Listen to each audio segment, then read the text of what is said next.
ഒരു വീഡിയോ അടിപൊളി വീഡിയോ ആണ് കേട്ടോ. അവരത്രയും പാവങ്ങളാണ് കേട്ടോ. അപ്പോൾ ആ കുട്ടീൻ്റെ ബാഗൊക്കെ കണ്ടില്ല, ഫുള്ളും സിബൊക്കെ പൊട്ടി. അങ്ങനെ ആ കുട്ടീനെ സ്കൂളിലയക്കല ഓട്ടോറിക്ഷയിൽ. അപ്പോൾ ഓട്ടോ ഡ്രൈവർ പൈസ എടുത്തു. അങ്ങനെ ഇങ്ങനെ ചോദിച്ച് ചൂടായിട്ട് പൈസ ഒന്നുമില്ല, പിന്നെ തരാമെന്ന് പറഞ്ഞിട്ട് അങ്ങനെ കുട്ടീനെ നല്ല രീതിയിൽ സ്കൂളിലൊക്കെ അയച്ച്. അപ്പം അതോർത്ത് ഇങ്ങനെ ടെൻഷൻ അടിക്കുന്ന, ഒരു ബാഗ് പോലും മേടിച്ചു കൊടുക്കാൻ പറ്റാത്തൊരു ഇത്.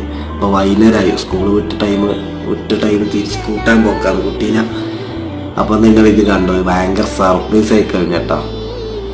നല്ല കൊടിയും പുതിയ ബാഗൊക്കെ മേടിച്ചു കൊടുത്തു. അപ്പം ആ മോള് പറഞ്ഞു കൊടുക്കുക അമ്മേനോട്, കണ്ടില്ലേ. അപ്പോൾ ഈ ഓട്ടോ ഡ്രൈവർ ഇത് കണ്ട് കിഗിരി പറഞ്ഞ ബാഗ് കണ്ടപ്പോൾ ആ ഡ്രൈവറിന് ഭയങ്കര ഒരു ഇതായിപ്പോയി. ചില ആൾ അങ്ങനെയാണ് കേട്ടോ. അപ്പം അങ്ങനെ നല്ല അടിപൊളി ബാഗ് കുറേയൊക്കെ മേടിച്ചു കൊടുത്തട്ടാ. സെറ്റ് വീഡിയോ കേട്ടോ.